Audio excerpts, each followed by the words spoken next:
In this episode of Geekerati, we chat with Alan Bahr of Gallant Knight Games about his new Swords of Meropis Kickstarter and about the role-playing game marketplace in general. Alan Bahr has designed a number of role-playing games, including the Powder Mage role-playing game based on Brian McClellan's excellent Black Powder fantasy series, Heirs to Heresy for Osprey Games, the Sword and Sorcery game Carrion Lands, as well as Tiny Dungeons, Beach Patrol, and Tiny Supers, all of which use the Tiny D6 game engine to widely different results as they are covering different genre.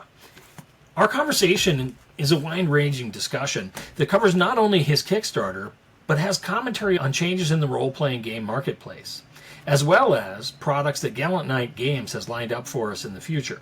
If you like this content, make sure to like and subscribe. Now, let's start geeking out. Hello and welcome to Geekerati. For geeks, by geeks, and with geeks. Life to love of the earth. Welcome to Overtime. Brave enough to do battle with hideous monsters.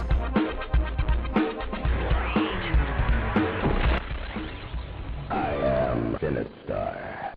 Hello and welcome to Geekerati. This is Christian Lindke, your host, and I'm joined this week by Alan Bahr, the head muckety-muck and game designer over at Gallant Knight Games. He's got a ton of stuff going all the time, but right now he's in the middle of a Kickstarter for his latest game, or newest invention, Swords of Meropis, and I've brought him here to talk with me about it, and I probably mispronounced it, but welcome to the show, Alan. How are you doing?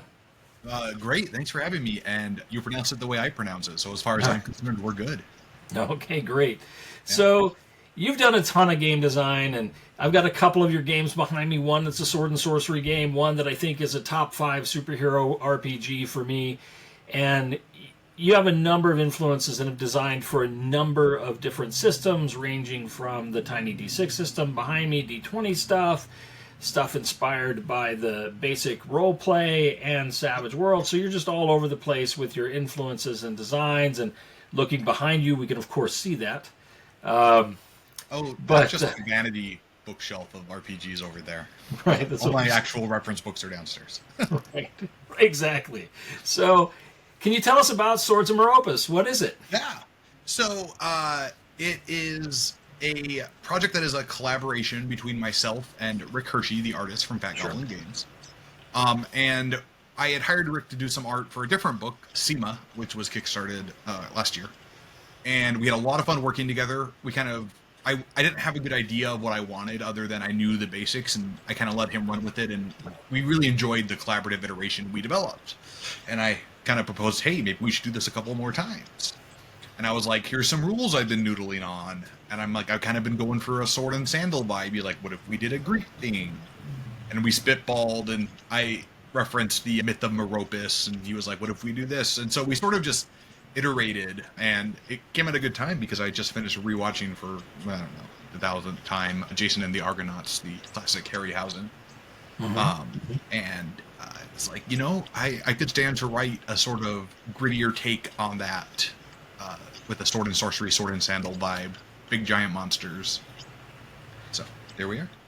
Now, one of the things that I like about this, and I've only seen what's on the Kickstarter right now, but you've got the basic rules on there that are pretty direct and simple. Obviously, there will be some layers and plugins that you can add to that, but you've got those core mechanics there to review. And when I look at the core mechanics that you've got, right, which is essentially roll starting a D12 and then a skill die, whatever that may be, and then based on your result, you get a narrative result, right? So whether that's failure or success with consequences, that kind of thing, which is a kind of design that dates back as far, like in my understanding, dates back to the old Better Games days. I know a lot of people often, they'll bring up games like Apocalypse World, which certainly does that, and the new Candela Obscura from Critical Role as well.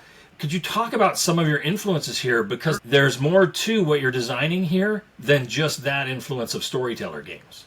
Sure, yeah. So let me actually pull up the thing you're referencing, because I want to make sure I remember before I say something that's Sure. totally wrong. So the basic system is D12 plus an appropriate skill die, and you roll them, and you take the sum of those 2 dice, right? And the D12 is used primarily because I like finding ways to stick a D12 as the primary die in my Absolutely. games. Like Toonpunk has that. Like, it's the thing I do. So Hey, the D12's a neglected die. it is, and I think it's underappreciated as a core resolution die as well. Right. So you can make a lot of cool mathematical permutations off an exponent of 12. So, and so the basic is if you roll a 2 or less, which would be double ones, you fail, and you just don't make any forward momentum. If you roll between a 3 and a 10, it's a success, and you have to choose a setback. And I provided mechanical setbacks, but the idea is also that you could take a narrative setback, right? If you wanted to. But one of the things I've learned designing for the last year for solo role play is a lot of solo role players who like crunchier games, when they have to sit in the GM chair, it takes them out of the immersion of the solo.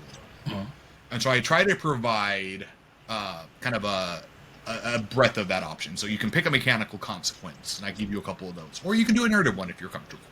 If you're playing with a GM who wants to do a mechanical one because they can't think of something, great. If they want to do a narrative one because they have a great idea, great, right? And then success is you do it, no special frills, and then a critical is you get an improved, sort of response. So, and that's the basic mechanic everything kind of resolves around. One of the subsystems I did that's a little different is experience is done by dice. So the idea is and this is totally unreasonable, which is why I wrote it. You couldn't actually do this, but you put dice in a bowl, right? You would need a lot of dice. Like, I don't think I have that many dice. You'd have to write them down or something, and then use an online dice roller.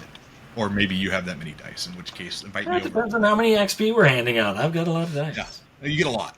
So, you put a die in the bowl. At the end of the session, you roll all the dice in the bowl, and that's the total XP everybody gets. Right. And the die sizes are tied to sort of the mythic impact of the deed you are undertaking. Yeah, and I think that's really one of the things that you're touching on here. And I know because it's a really unique design, even though it's drawing off of a storyteller core, it's a really unique design because it draws from multiple places and from a design element that I think is highly underused. And you mentioned it, and I don't know that necessarily everybody who watches this is going to understand what you mean, for example, when you say step up or step down a die. Now, Oh, sure.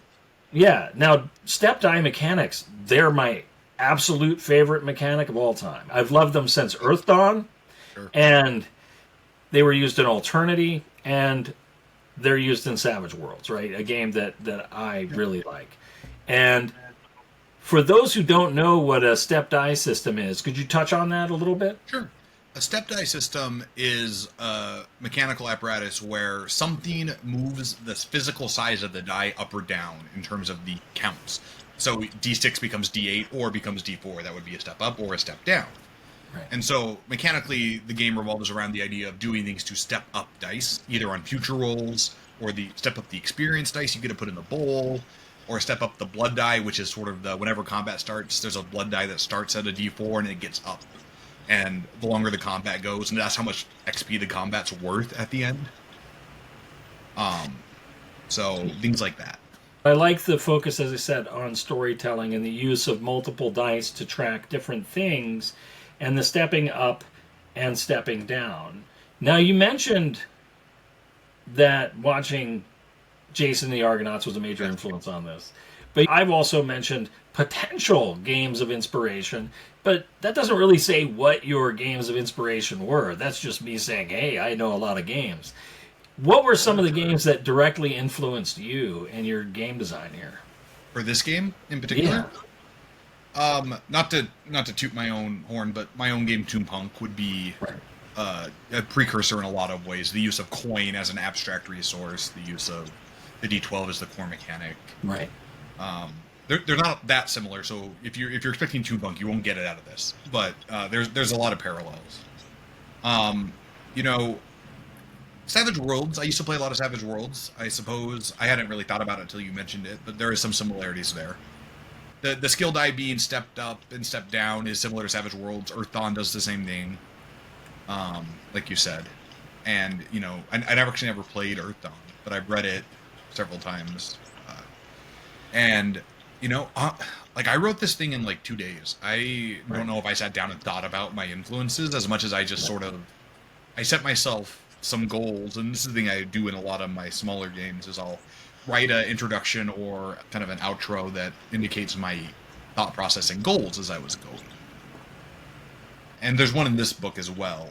And I talk about how I don't think I hit most of my goals in designing this game.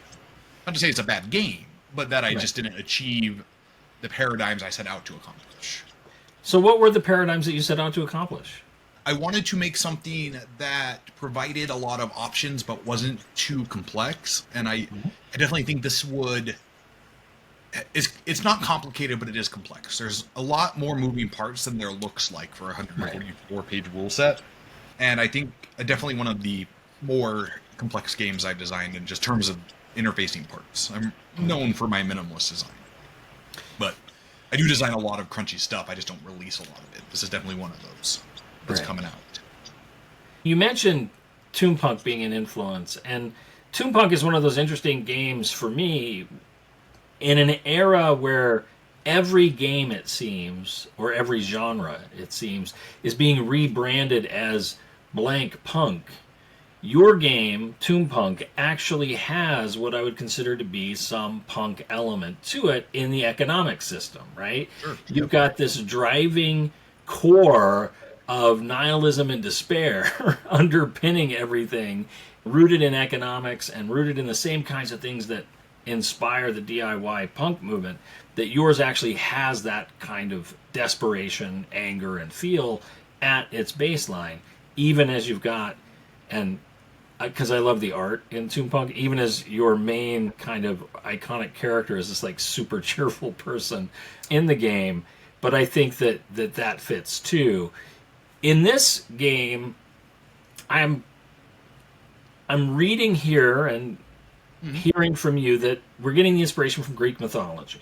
Yes. Right? And that means that the tone, while grittier, let's say, than Jason and the Argonauts, is going to try and be epic in some way, right? So what are some of the tools you use to facilitate kind of epic action? So it's interesting you say that, because I sort of said to myself when I was working on this, what if Conan was set in a Greek myth, right? What would that look like? So some of the mechanics are, to get XP, you have to blow your coin frivolously, getting drunk, or, you know, partying it up with your friends, or what have you. Part of it is the mythicism of you are living on a mysterious island. I don't know if you're familiar with the actual legend and myth of Meropis. No, I'm not. Please fill me in. It's one of the 3 Greek mythical continent islands, like Atlantis, actually.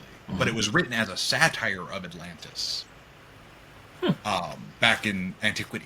So they're like, Meropis is a mythological place in the sort of, it's a very obscure one, and it's populated by a group of strange beings called Meropes, who are sort of these pseudo-giant-esque beings, and they live in Fighting Town and Priest Town and another town that is bordering on a big chasm. So I took the basics of the myth of the continent of Meropis, and then I said, what if this big town on the chasm was actually a gate to the underworld? And what if the last living titan was there, but slowly bleeding out from a wound inflicted in the gods' war? And that's what creates all these giant scorpions, and you're humanity who's been cursed by the gods and washed up over the generations here, forming a little desperate hanging on human settlement. And so it's got a little bit of that desperate sword and sorcery, sword and sandal hero archetype. But the core XP mechanic is around getting the biggest dice possible into the bowl, and to do that you got to do epic stuff. And as much as we all love the Greek legends, and as much as they have heroes that do remarkable things, for the most part the stories are amazingly sad. There are exceptions, but those exceptions tend to be pretty rare. Well, and one thing I was struck by when I was watching Jason and the Argonauts is how many of the Argonauts don't really make it. Right? Yeah, we talk about Jason, but it's Jason and the Argonauts, and the Argonauts could be a stand-in for the rest of the dead guys, right? Jason and all these guys who died on the way, right? Or the Odyssey, right? It's how many people didn't make it back on that ridiculous journey home? Right. When I set out, I was like, this is the story of the rest of those guys, kind of. Now, the game presents that you could be that big hero, but the default is you're the rest of the group, and there's no big hero in charge. Like, you don't have a Jason. You're just the Argonauts. So, hey, good luck. Try and do what you can, right? Right, yeah. And so we did a bunch of stuff with that. What are the archetypes in this game? So there's actually no archetypes. You are defined by the sort of hero you are. So you can be wise, you can be hale, you can be mighty, or you can be, I believe the fourth one is clever. There's 4 types. Right. And those sort of define your starting stats, and that's about it. After that, it's a pretty freeform system where you just pick some backgrounds, you assign some skills as you want, and then you can get going. One of the things we did is you can actually have a band of companions that follow you around. And because we put in solo play tools, we were able to sort of create like a little chart that says, hey, in combat, these are what these types of companions do. The shield sworn will try to protect you. They're your bosom buddy, right? They're there to hang out and make sure you don't go down, right? You got an oracle who will prophesy for you, and maybe you'll get a reroll, or maybe he'll accidentally curse you, and that's not good. Stuff like that. And so we tried to create an experience that would, when you put it on the table, you could play out your own, maybe a little more hard scrabble, maybe a little less happy than the classic Sword and Sandal film, but that kind of Greek myth. Now, as you mentioned, Rick Hershey does the art on this, and from the look of it, he's knocked it out of the park again. He's had several things that he's done lately that are just amazing. It's criminal how good Rick is. I don't even know. In an era where so many people seem to be drifting toward AI, you really get to see with somebody like Rick the value of not doing that, of getting that unique look, and once again, in a way that you like, that real nice chiaroscuro black and white look, although this time a little grittier than some of the stuff like in, say, Tiny Supers, which is more super heroic and has cleaner line art in there. Yeah, it was fun because Rick and I have established for these smaller games, the working pattern is I don't art direct him as much as I would somebody else. Like, I kind of write the game and I hand it to him. He does some art and I go, oh, that's cool. I'll iterate and add this. And we kind of do that back and forth. Right. Poor Rick thought we were done. And one weekend I decided to write an Odyssey expansion in a Saturday, and I was like, hey, this is really cool. Let's do some ships and stuff, right? And so it's an ocean-based hex crawl where you can find the islands of demigods or Cyclops pirates, and you try to get home. And back to Ionia, as it were. And the next day I was like, also, I might have wrote this Underworld expansion about a journey into the Underworld to get answers. Just heads up on that. And I think those are things that if you're going to be capturing Greek mythology or the legendary stories of Greek heroes, right, you really have to do the journey, right, the Odyssey, and also the journey through the land of the dead, because so many of the heroes do that. I mean, it has its own term, katabasis. Like, you got to do it. That's the name of the section of the book. Even I was like, there's no way. It's not a Greek mythology RPG without katabasis and an Odyssey, like, is required. And a Hydra. You have to have a Hydra. Right. We got Hydra. We got giant scorpions. We got a giant. I think I have giant spiders. I got the classics. I looked at what was in a Harryhausen movie and went with it. So there's a Colossus, or 2 or 10. I'm going to be speaking heresy here for a moment. I know the more recent Clash of the Titans gets a lot of flack, but I have to say the scene where they fight giant scorpions is pretty amazing. I love watching that scene. I rewatched that one, and there's a lot to like about it. The set pieces are great. Mads Mikkelsen kills it. Yeah. The Medusa sequence is fantastic, I think. The camera works a little rough there, makes it hard to follow sometimes, but just the set pieces you're experiencing there with all the statues and is great. in that way, it's kind of like an early D&D campaign, like for an inexperienced DM. You've got the set pieces, but you don't really connect them, right? You can see all the parts where they hook together and in the mind of the storyteller, and they're just not quite clicked yet. Right. Yeah. Yeah, but it's fantastic. So for this game here, you've got a price point here that's really affordable, but you're doing it so that people who back the project have the choice as to whether or not they want to do print on demand. Yes. Yep. Just $10, and you will get at-cost coupons if you want them, and if you don't want them, don't use them. Give them to your friend. I don't care. Given how lately there have been a couple posts going around about the price of RPGs, I think some people, they get spoiled by the individual creator who's both an artist and writer, that person maybe charges, say, $5 for a 12-page or 16-page PDF, right, which has a lot of stuff in it. But then if you want something like this, which is 144 pages long, right, that you have to pay for the artwork, and your time for layout and design has meaning too, right? I mean, that's right. It's time you could be spending doing something else. Yeah, it's a catch-22, right? Because we want audiences to pay enough to make a living doing this. Because, I mean, this is my full-time job. I care deeply about what price point I'm charging. But I need it to be in a way where folks can take a risk and get to know me as a designer. Yeah, I have, 30 ran Kickstarters. There's 500 products in our catalog at this point. I've got experience, but I'm still, despite being my full-time job, I'm still on the very small end of the small side of this industry, right? July is independent game month, right? So definitely people should be directing traffic to you at that time. And so, it does feel a little bit like a catch-22, right? Because arting out an RPG that's 144 pages, yes, $5,000 probably, right? And I'm just spitballing, and every artist's price point is different. You can lower that by doing stock art, etc., right? But yeah, games cost money to make, and to make $5,000, you've got to sell, at $10 a PDF, I'd have to sell 650 copies because I got to assume payment processing fees, platform fees, stuff like that. And that's just PDF, right? Right. And most less than 10% of RPGs on Drive-Thru RPG, the largest platform, sell that many copies. The math is scary. And so part of this $10 price platform is, one, my time is valuable. And I was like, this is the least amount of work for me to manage and mitigate. I can get the game out there. I can get some buzz for it. I can get it in people's hands quickly without having to stress myself with a bunch of doodads and add-ons and things like that. And $10 is enough. It's 2 cups of coffee. You can take a risk on $10.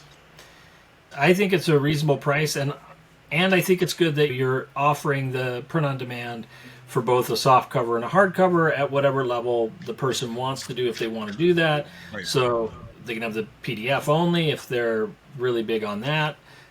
Certainly I have a lot of PDFs, but I'm not a PDF only kind of guy, so I like the additional options, and you provide those all the time. How long is the Kickstarter running? And obviously we've only got the one level at $10, but how long is it running? $10 level. If you want it back for more, I will not stop you. Feel free, viewer. Throw me $20, throw me $100. You're getting the $10 level reward, but you know what? I will still say thank you to you. Mm-hmm. It runs through 17 days, and Kickstarter's calendar is a little funky sometimes, so I want to say the 8th is the last day. Mm-hmm. 8th of July. But the point at which they roll over their days is a little weird on the count sometimes. So it all depends on the time that you started and things like that. Sunday, July 9th. Right. July 9th. Okay. So early in the morning. So back it by the 8th. Yes, right. Back it on the 8th. Now, I'm excited about this project, and seeing it come up and start was one of the reasons I wanted to have you on. But I want to have you on fairly frequently, so this is a broader conversation than that. I think you're a great guy, great designer. I love the stuff that you do, and you're one of the major creative forces in the industry that is outside of the big three, right? And in most people's minds, when I say big three, it's really only big one. But you've also got a lot of stuff that you're working on. And if you wouldn't mind, just for a second, sharing some of that, like what's coming down the line. Sure. We have our Patreon where we do quarterly zines for Tiny D6, our in-house minimalist rule system. That's our primary line. We've got some expansions for Tiny Supers coming out. We've got some Tiny Dungeon material. Tiny Cyberpunk is going to hit Kickstarter later this year, titled TBD. The work in progress name is Tiny Cyberpunk for now. Rick and I have at least 2 more ideas like Meropis we're going to do if this does well enough to kind of justify the effort. And then I've got Heirs to Heresy, Faith and Fear dropping from Osprey Games. The expansion for my Templar RPG is coming out. Templar Conspiracy RPG, to be specific. And then I might have some more stuff from Osprey. Who knows? NDAs might prevent me from saying too much. Of course. Yeah, no, I don't want to push you on that. But I do want to say that, like, Osprey Games, and I say Osprey Games now instead of Osprey Publishing, because Osprey Publishing had been, for wargamers and for history buffs, like a core place where you would go either to read the history of something, often written by a leading scholar, or to look and see like what the color and make of the armor of certain eras of Legionnaires were, right? That they would The Blue Book series is fantastic. Yeah, and then they started coming out with, a few years ago, war games, just like out of the blue, and then followed that up with some role-playing games, and they've all been just really solid, and they've put a lot of effort into it, and I think it's amazing, and I wish more people knew about the overall role-playing marketplace than do. Right? Osprey is fantastic to work with for a lot of reasons. But one of the biggest reasons is they are a platform that has scale. Right. Because they're owned by Bloomsbury, if I recall correctly. And so they are in big stores like Barnes & Noble. They can put their books places and move, and it's still RPGs. You're still not moving tens of thousands of books, but the scale at which they can move with a launch is different, and you learn a lot working with them. Right. And having another place like that in the industry for creatives, for artists, for editors, for layout folks is really valuable. I think so too. And I just remember when I was growing up, when you were growing up, TSR, Wizards of the Coast, were big, but Steve Jackson Games was big for more than just Munchkin. Yep. You had Vasa, you had White Wolf in the 90s. There were a lot of companies making games. And there still are, but I get the sense that outside of the fact that they form narrow communities, that there aren't as many kind of ecumenical gamers as there used to be anymore. That you get like, oh, I'm an apocalypse world gamer, and I play games that are powered by the apocalypse, and maybe they don't know about games that are outside of that milieu as much. Now, I think there still are. RPG outreach is the hardest part of being a small press publisher, for sure. I just think that when I was young, we were always looking for something new. Sure, we played D&D base, but we were always like, but what about this? What about that? And we didn't mind that everything had like obscure, bizarre mechanics. Right. Or even in the case of, say, a game like Champions, that you were just doing math and calling it a game. I started playing RPGs in the 3.0 era. So it was still, Wizards wasn't the monolith they are now. They were a significant portion of the market space, obviously. Right. You could always count on Wizards, you could always count on White Wolf, and usually something like Hero or Champions, maybe some other games, to be stocked on a shelf when you went somewhere, right? And it definitely feels like there has been, you had this golden age boom with the early Kickstarter era, I think, probably through 2018, 2019. Sure. Where creatives were, all these great games, you had Monty Cook Games getting their feet on Kickstarter with Numenera. You saw the resurgence of White Wolf products with Onyx Path on Kickstarter at the time. Steve Jackson Games came back with Dungeon Fantasy. You saw this sort of explosion, and that's just some of the relaunches or the known names. You had all these little companies coming out and making stuff that were able to turn it into things or companies. Kobold Press wouldn't be where they are without Kickstarter, right? I would argue that Kobold Press, since their patron model predated Kickstarter, that they kind of invented the model even, and that's the entire basis for what they Histories Games doing that with Greg Stafford back in the RuneQuest days, right? That there was a lot of this bubble that built up, and well, the bubble hasn't burst. I think the bubble has changed, right? I think we've started fracturing again, and whereas Kickstarter was the place to start something, that isn't the case anymore. There are still, I see some people starting, but this goes to your point of it being less, let's say, diverse mechanically, right? Thematically, I think you still get diversity, but I see like things like Old School Essentials or Knave or Shadow Dark coming out that they have huge Kickstarters, and I'm very happy for their success. I backed all three of those, by the way. Yeah, I'm jealous of all of them. I wish I had that success. They're all on my history, and I've already received the Old School Essentials book, so I'm super jazzed about them. But those are all D&D adjacent, products with a little bit of tweaking. But I'd like to see more of like what you're talking about with the Monty Cook games. Yes, he's a D&D adjacent designer, but Numenera doesn't play anything like D&D. Right, absolutely. And I think that's hard because the industry, there's only one segment where there's money to be had, and that's behind a D20 roll, right? If you want to do it somewhere else, like I do, you have to scrabble for it. You're fighting every inch, and you can't let off the gas.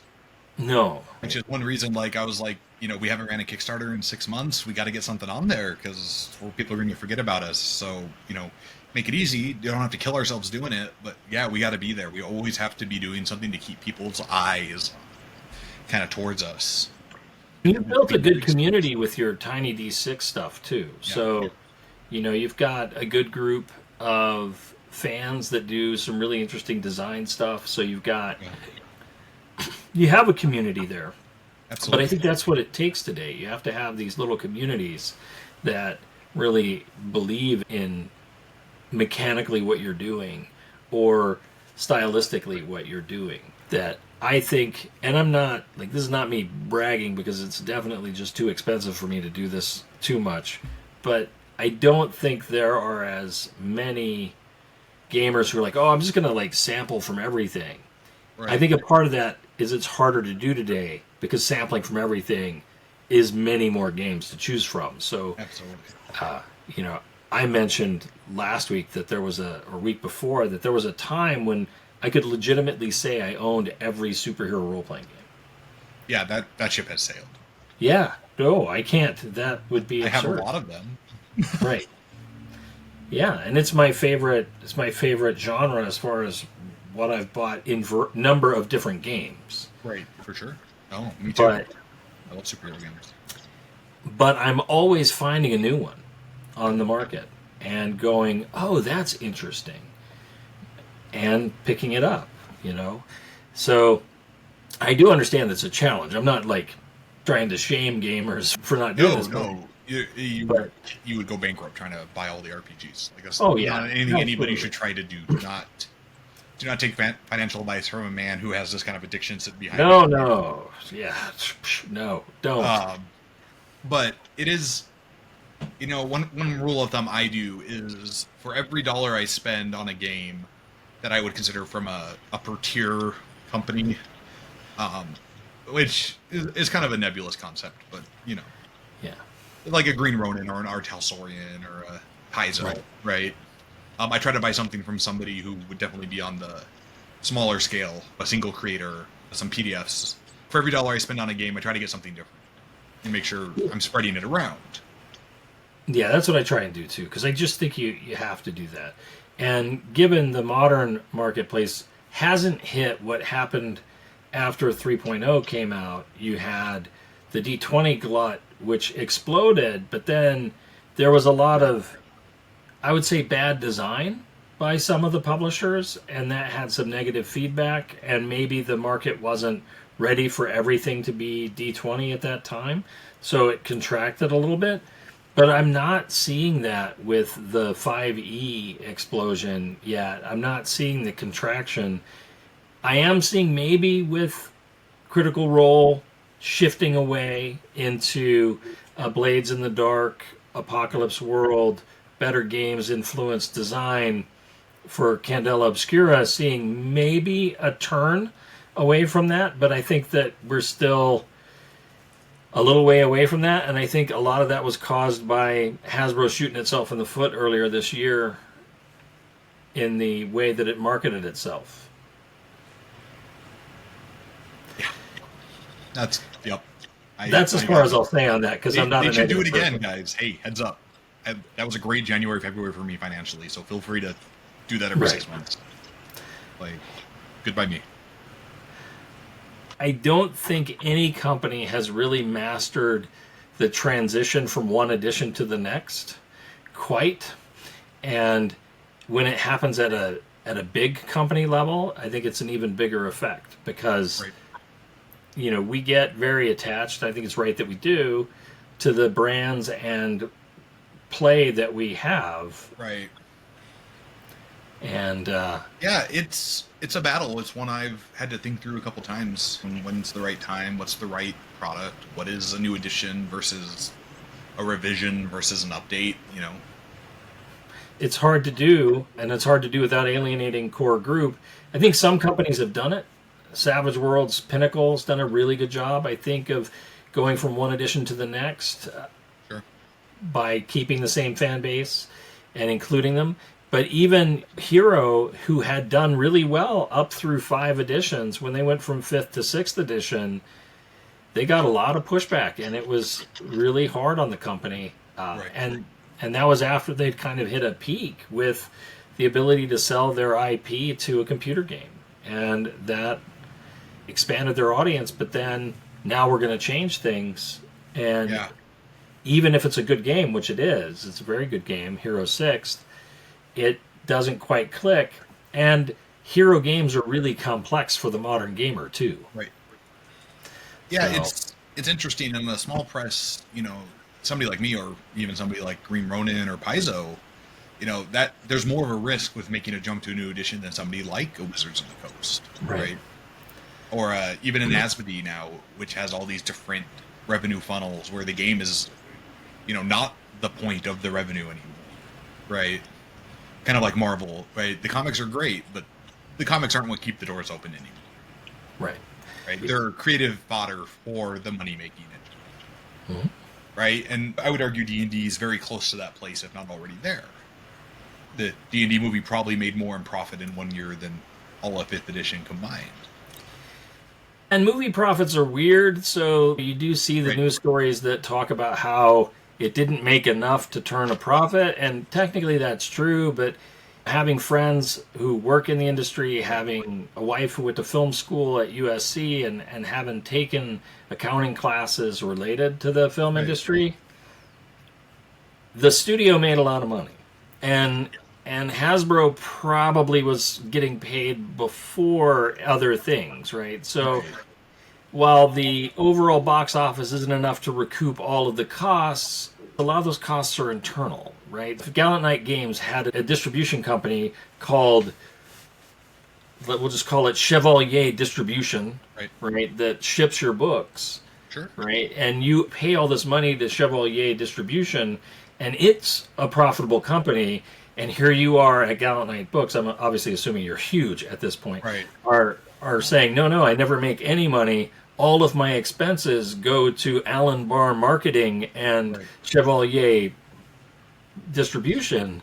That's very similar to the way that the Right. film industry works. So for somebody like Wizards, switching an edition is not as intimidating because the money's coming in either way, right? Right.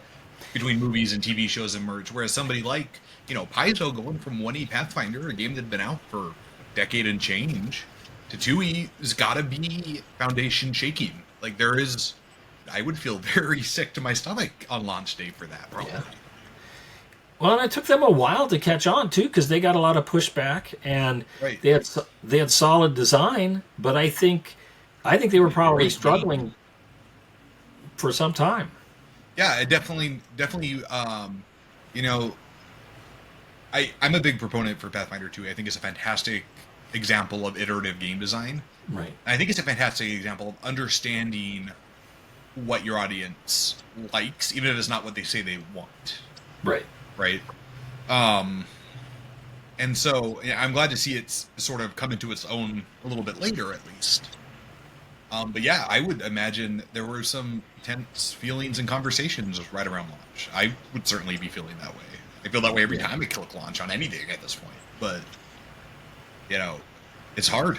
It's a thing. Yeah, but back to Gallant Knight Games. You said you had a Tiny Supers expansion or two in the pipeline, or 3 or 4. Yeah, I like writing superhero stuff, so it's always. We've got our our home handbook, which is our teen superhero book for Young Justice or Teen Titans or Runaways, Young Avengers, that kind of champions. Jim Zub's Champions run was one I had read right before I started writing it. Luckily, right, which was a fantastic run, by the way. If anybody likes that, yeah, I'm a big fan of Jim Zub. Yeah, he writes good stuff. And then we've got a Cosmic Handbook. And then one of my goals with Tiny Supers has been to figure out a way to emulate the crossover superhero multiversal event genre in an RPG form. That's more than just an adventure where you say there's a bunch of multiverses. Right. So I have a plan for that, and I might be trying to put it into action. Well, that sounds pretty cool. I mean, as I said, Tiny Supers is a top 5 superhero RPG for me. I think it is easy to play, but it facilitates the ability to do a lot of different kinds of superheroes. So it's very flexible. And a superhero system, there used to be a saying that a superhero system has to be a universal system. And in actuality, you proved that wrong with Tiny Supers. Tiny Supers is not a universal system. Tiny Supers work so differently from Tiny Dungeon, as far as like scale and stuff, that even though they share a lot of the same DNA, they're different games. And they're games that are really easy to transition from one to the other, but you wouldn't be able to bring a character over from one to the other like you could with GURPS, and it would just be a matter of the points spent. Right. So... yeah, that's one of the things I love about making games is how I get to explore different rule sets and push myself to learn new ways to make mechanical interaction happen. Right. And Tiny D6 is really rewarding for that because it's such a good chassis. But something like Swords of Meropis is also, I mean, Toonpunk came out from a desire to be like, I set myself some challenges and I set out and tried to do them. Meropis sort of followed the same pattern. I have this habit in my smaller games of trying to put in those design notes so people can see what I was trying to do. I really like that about your small design games too, because in addition to being playable, and they are all playable, and I've had a great time with everyone that I've played, they also are like a class in game design. That they're the kind of thing that if I was teaching game design, I could say, oh, well, let's look at this game that Alan did. He's going to talk to us about what he did and why he did it in the design notes. Right. And we're going to have a kind of compact rule set, typically, that we're going to be able to jump off from and see how you don't need a 500-page rule book. One of my favorite reviews of Toonpunk was somebody who, at the end of the review, they said, let's go back and assess if Alan hit his goals. And I loved that. It made the criticism and the validity valuable to me because I was trying to educate about what I was doing, in a sense, because I think RPGs like to sometimes we obscure our intentions too much behind rules and texts and art. And so I always try to make it clear what my intention is, because if you know my intention, you can either work around it or you can expound upon it or you can adjust it as you need, right? It's interactive art, but if you don't know what the artist is trying to do, you can't interact with it. Every role-playing game, the mechanics help to feed the way that the game is played, that even if you say whatever the setting is, right. For example, old D&D says the setting is sword and sorcery, right. And it references high fantasy, but because you get one experience point for every gold piece that you acquire, right. That kind of dictates the style of play in a really significant way. Or else you're changing the game. Right. And which is a valid response. Yes. But for these little games, they're a chance for me to put that part of me as a designer at the forefront and interact and say, and it allows people to sort of give me that feedback in a way that I think sometimes people might feel uncomfortable with, or I might feel uncomfortable with getting, right? Because it can feel too personal. But by me saying, here is a page where I talk about my goals, somebody can interact with that page. And we've created sort of a safe buffer for that criticism, that critique, and that kind of given response. And I think it also touches on another aspect that we're pretty comfortable in the gaming community of thinking of playing the game as art. That Right. what happens at the table when we're with other people, that we're creating art, right? That's what Greg Stafford often argued, was that role-playing was art. Yeah. I also think, though, that sometimes we underappreciate how much the game design is also art. And it is an artistic expression of designer intent that we interact with, that we're in conversation with. Yeah, and I think because it can feel so technical sometimes, because it's so... Because one of the things, and I believe Robin Laws was the one who kind of said this first, was that RPGs are one of the only mediums where the author is also the audience.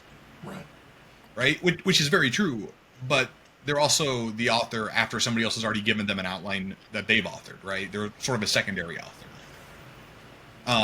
And I think there's a tendency, and I felt this sometimes, where the designer can feel devalued in aspect to the sort of the performative performance of playing the game. And you see that sometimes, and I think you see that as streaming's come up, people have moved to liking streamers, not the game they're playing, which I think is great. But the streamers have added a layer of interaction for the audience, and so you've iterated past that, right? But all this art is being built on other art. Like, my art is built on Greg Stafford's art, who was a huge influence on me. Greg Stafford's art was built on all the books on anthropology and mythology he studied and read, playing D&D and as a reaction to D&D, if you read his house notes. And if you look at RuneQuest, which I do often because I think it's a spectacular game. It's a masterclass, especially the second edition.